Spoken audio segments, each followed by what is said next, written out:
Hello प्यारे बच्चों, नमस्कार। आप सभी का स्वागत है। जैसा कि आप सभी को पता है, आप लोगों की बोर्ड परीक्षा 24 फरवरी को आपका हिंदी का पेपर रहेगा। पेपर आपका 60 नंबर का रहेगा। ये भी आप जानते हैं। कक्षा 5 की हम बात कर रहे हैं। 24 फरवरी आपका पहला पेपर हिंदी का रहेगा, प्रथम भाषा हिंदी का। 2025 फरवरी की बात कर रहे हैं। इस पेपर को आपको 2.5 घंटे में हल करना है। 60 अंक का पेपर रहेगा। प्यारे बच्चों, सभी प्रश्न हल करना अनिवार्य रहेगा।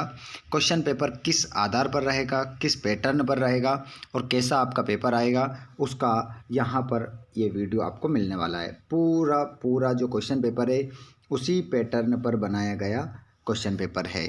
आप लोगों के लिए बहुत ही महत्वपूर्ण होने वाला है। तो इस वीडियो को लास्ट तक जरूर देखिएगा और चैनल को सब्सक्राइब कर लीजिएगा ताकि आपको आने वाले सभी वीडियो के नोटिफिकेशन मिल सके। चलिए, तो बिना देर के हम स्टार्ट करते हैं पहले क्वेश्चन से। क्वेश्चन नंबर पहला आप देखेंगे, पुष्प वनमाली से क्या कह रहा है। तो पुष्प जो है वो वनमाली से कह रहा है कि देवों के सिर चढ़ाना, सुर बाला के गहनों में गूंथना, वीरों को पथ पर फेंकना, सम्राट के सिर पर चढ़ाना। तो यहाँ पर देखिए, फूल की जो अभिलाषा है वो है वीरों के पथ पर फेंकना। आपका आंसर हो जाएगा वीरों के पथ पर फेंकना। अगला क्वेश्चन दूसरा है, उपवास का समानार्थी शब्द है। उपवास का जो समानार्थी मतलब पर्यायवाची जो शब्द होगा वो जाएगा त्याग, व्रत, तपस्या, परिश्रम। तो यहाँ पर जो हम व्रत रखते हैं ना, वो आपका यहाँ पर आंसर हो जाएगा। अगला क्वेश्चन, उज्जैन किस नदी पर स्थित है।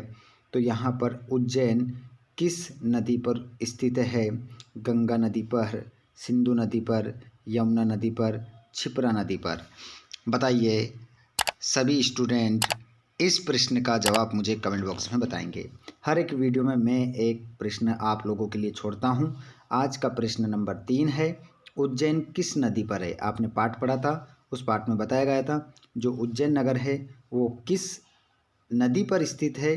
तो गंगा नदी ऑप्शन में है या सिंधु, यमुना, क्षिप्रा। 4 में से एक आंसर जल्दी से कमेंट बॉक्स में सही बता दें आप। क्वेश्चन नंबर 4 का आंसर मैं बता रहा हूँ। तीव्र का विलोम क्या हो जाएगा। देखिए, तीव्र का विलोम क्या होगा, तीखा, तीर, मंद, तेज। तो इसका आंसर होगा आपका मंद। अगले क्वेश्चन को देखेंगे, एक हंसः हंसः श्वेत वर्ण, एकः हंसा हंसा श्याम वर्ण, पीत वर्ण, रक्त वर्ण। तो यहाँ पर आपका वर्ण हो जाएगा श्वेत वर्ण। हाँ, आगे चलते हैं हम अगले क्वेश्चन की ओर। उस प्रश्न का जवाब आप तीसरे वाले प्रश्न का जवाब देखते हैं कितने बच्चे सही से देते हैं। रिक्त स्थानों की पूर्ति कीजिए। उदय सिंह के बिस्तर पर सोया था। देखिए, बताइए, उदय सिंह के बिस्तर पर सोया था। तो यहाँ पर आपका जो आंसर होगा, बताइए क्या होगा। ये तो पोयम आपने पढ़ी होगी, तलवार उठाकर हाथों में, आंखों में ले खूनी ज्वाला, बनवीर जा रहा था महलों में, ना जाने क्या होने वाला। तो उदय सिंह के बिस्तर पर सोया था, तो ये चंदन, आपका आंसर हो जाएगा चंदन। अगला क्वेश्चन है, नित्य व्यायाम करने से शरीर रहता है। तो शरीर कैसा रहता है, स्वस्थ रहता है। अगला क्वेश्चन, उज्जैन में लगने वाले कुंभ मेले को कहा जाता है। तो उसे कहा जाता है सिंहस्थ, सिंहस्थ कहा जाता है। थथन वाला है बच्चों, अच्छे से अपनी कॉपी में नोट कर लेना। उज्जैन में का प्रसिद्ध मंदिर है। देखिए, आप सभी जानते हैं उज्जैन में महाकाल का क्या है, मंदिर है। पराजय शब्द में परा क्या है। तो परा उपसर्ग है। अगला क्वेश्चन देखेंगे आप, यहाँ पर देख रहे हैं आप, पुंडलिक किसकी सेवा कर रहा था। वृक्ष के दो पर्यायवाची लिखिए। देखिए, पुंडलिक किसकी सेवा कर रहा था ये बता रहा हूँ मैं आप लोगों को अभी। और वृक्ष के दो पर्यायवाची लिखना है, तो उससे हम वृक्ष को कह सकते हैं तरु भी कह सकते हैं और पेड़ भी कह सकते हैं। ठीक है, पेड़ दो है। योजक चिन्ह का प्रयोग कहाँ किया जाता है? योजक चिन्ह का प्रयोग कहाँ किया जाता है? तो इसका आंसर लिखेंगे हम। दो विलोम या समानार्थी शब्दों के बीच समानार्थी शब्दों के बीच में योजक चिन्ह का प्रयोग किया जाता है। सप्ताहे कतिः वाशिरः। एक सप्ताह में कितने दिन होते हैं बताइए? एक सप्ताह में कितने दिन होते हैं? तो आपके आंसर हो जाएंगे 7। अगले क्वेश्चन को देखेंगे आप। डॉक्टर भीमराव अंबेडकर का जन्म कब और कहाँ हुआ था? ये आपको बताना है। डॉक्टर भीमराव अंबेडकर का जन्म कब और कहाँ हुआ था?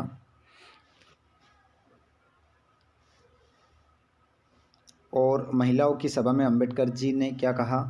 और पंचमढ़ी किस लिए प्रसिद्ध है? व्हिप दिए जाने वाले दिन सुकरात ने अपने शिष्यों को क्या शिक्षा दी? और अपने मामा की शादी में सम्मिलित होने के लिए इंदौर जाने हेतु एक प्रार्थना पत्र लिखना है।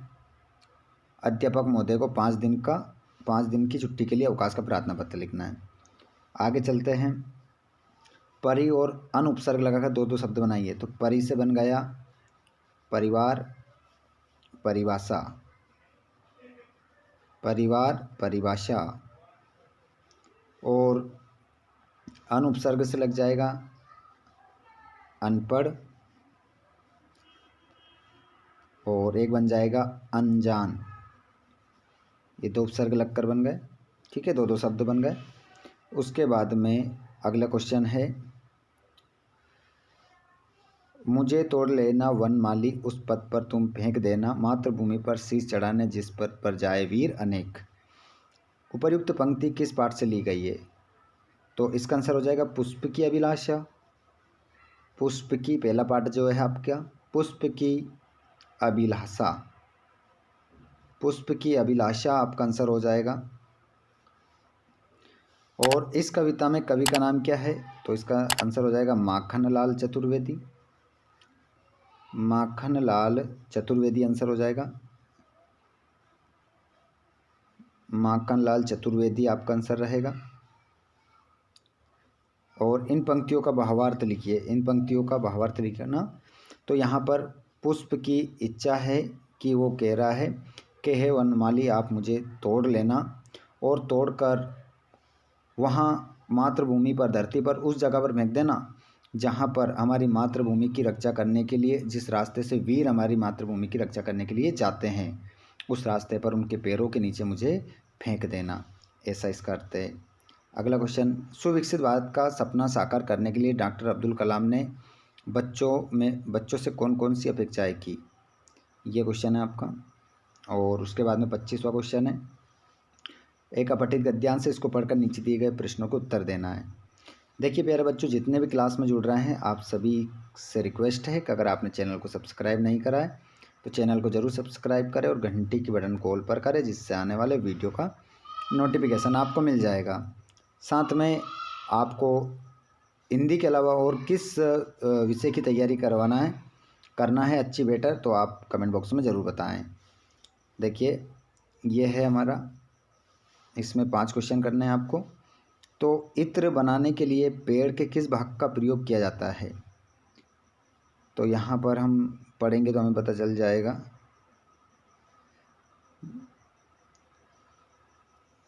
पढ़ना पड़ेगा इसको। पेड़ों के कारण हमें शुद्ध हवा मिलती है।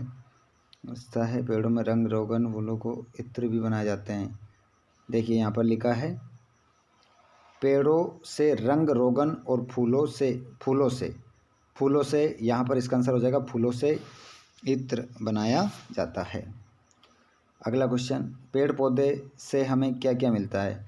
तो देखिए दवाइयाँ मिलता है, कपास, चाय, कॉफ़ी, लकड़ी, फल फूल, अन्न आदि प्राप्त होते हैं। पेड़ों के प्रति हमारा क्या कर्तव्य है? तो देखिए आंसर हो जाएगा, ये हमारे मित्र हैं और इनकी रक्षा करना हमारा कर्तव्य है। पेड़ों से वातावरण में क्या क्या होता है? तो देखिए गर्मी में पेड़ों की छाया सुख देने वाली होती है और शुद्ध हमें हवा मिल जाती है। पेड़ों के कारण हमें शुद्ध हवा मिलती है और हमें पेड़ों से कपास, चाय, कॉफ़ी, लकड़ी ये सभी मिलती है। और जो पेड़ होते हैं हमारे मित्र कहलाते हैं। तो आदि इस प्रकार हम लिख सकते हैं। और हमारे मित्र कौन है, तो इसका आंसर सीधा हमारा पेड़ हो जाएगा। पेड़ हमारे क्या है, मित्र है। और एक क्वेश्चन है 26वां, नीचे आप देख रहे हैं 26वां क्वेश्चन। इसमें मेरी माँ विषय पर आपको क्या लिखना है, निबंध लिखना है। 5 नंबर का क्वेश्चन है ये। मेरी माँ के ऊपर एक निबंध आपको लिखना है। ठीक है। अब देखिए इसमें मैंने आपको बहुत सारे क्वेश्चन तो कंप्लीट करवा दिए हैं, कुछ ही क्वेश्चन बचे हैं। अगर आप कमेंट बॉक्स में बताएंगे मुझे तो आप लोगों को मैं इसके जो क्वेश्चन बच रहे हैं वो उसके आंसर भी मैं आपको करवा दूंगा। तो कमेंट बॉक्स में आप ज़रूर बताएं और चैनल को सब्सक्राइब ज़रूर रखें करके, ताकि आपको आने वाले वीडियो का नोटिफिकेशन मिल सके। धन्यवाद।